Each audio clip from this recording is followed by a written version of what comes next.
आज हम अपने सेकंड लेक्चर के साथ हाजिर हैं और आज का हमारा टॉपिक है dipole induced dipole force of attraction.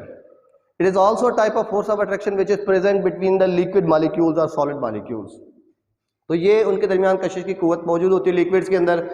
तो हम बात कर रहे हैं dipole induced dipole force of attraction को। तो इसको डिस्कवर करने वाला है मिस्टर डेबाय, और इसी वजह से इन फोर्सेस ऑफ अट्रैक्शन को हम डेबाय फोर्सेस ऑफ अट्रैक्शन भी कहते हैं। स्टेटमेंट क्या बनती है इसकी? हम कहते हैं जी a force of attraction which is present between permanent dipole molecule. याद रखिएगा वो जो परमानेंट डाइपोल मॉलिक्यूल होगा it has dipole moment with dipole moment and a non polar molecule, और दूसरा जो मॉलिक्यूल होगा वो नॉन पोलर होगा विद जीरो डाइपोल मोमेंट, और उसमें डाइपोल मोमेंट बिल्कुल भी नहीं होगा। Then this force of attraction is called dipole induced dipole force of attraction.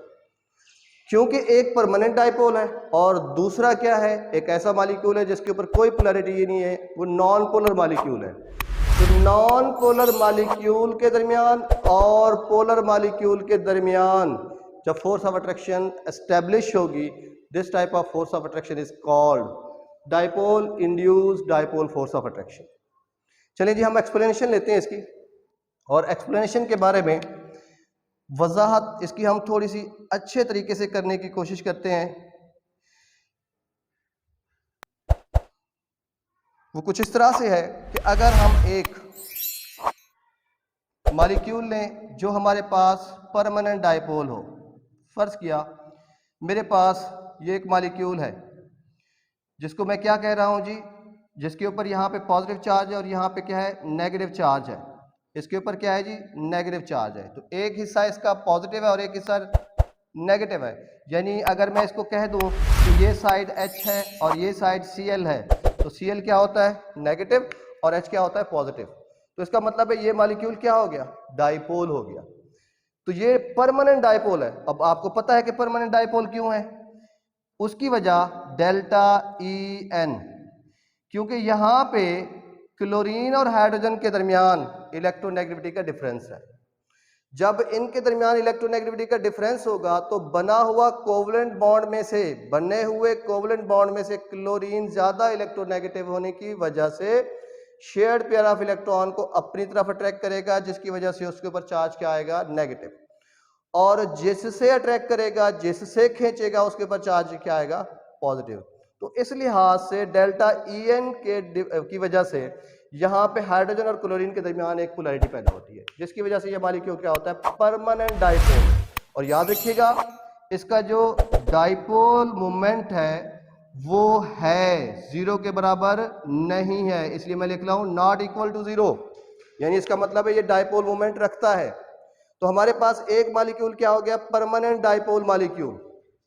अब हमारे पास एक दूसरा मॉलिक्यूल है, वो दूसरा मॉलिक्यूल ऐसा है, दूसरा एटम ऐसा है, हम ये भी कह सकते हैं force of attraction between a molecule and atom, और एटम क्या होगा नॉन पोलर होगा।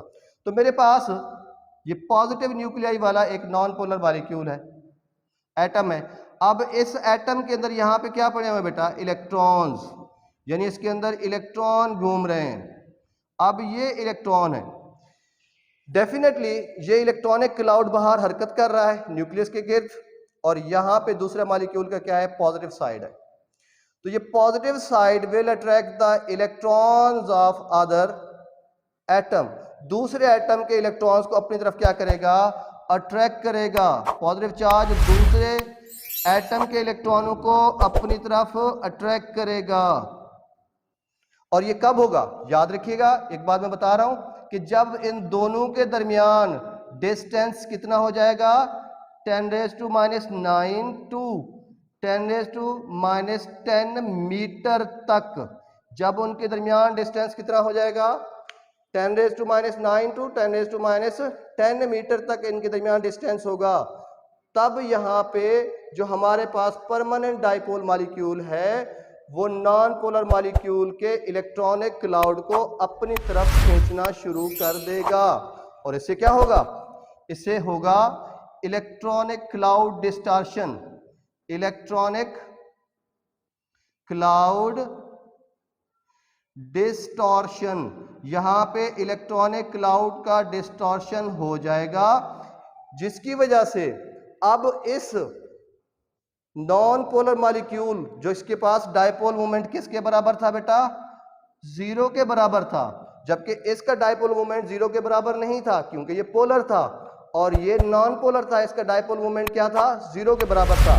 तो एक डायपोल मोमेंट रखने वाले मॉलिक्यूल ने एक डायपोल मोमेंट ना रखने वाले एटम के इलेक्ट्रॉनों को अपनी तरफ खींच लिया, इसका नाम है इलेक्ट्रॉनिक क्लाउड डिस्टॉर्शन। तो यहां पे इलेक्ट्रॉनिक क्लाउड डिस्टॉर्शन पैदा हो गई।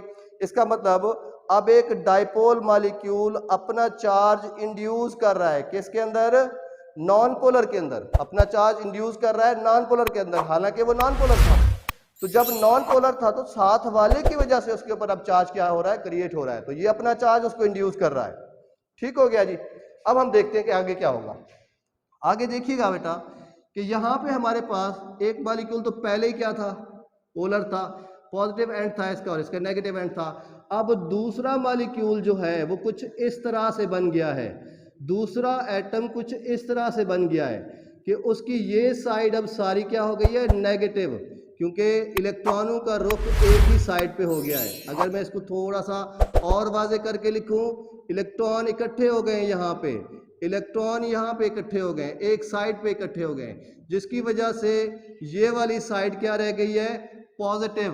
तो अब ये वाला साइड नेगेटिव हो गई और ये वाला पॉजिटिव हो गया। तो पोलर तो ये था, अब इसको भी क्या कर दिया, पोलर कर दिया।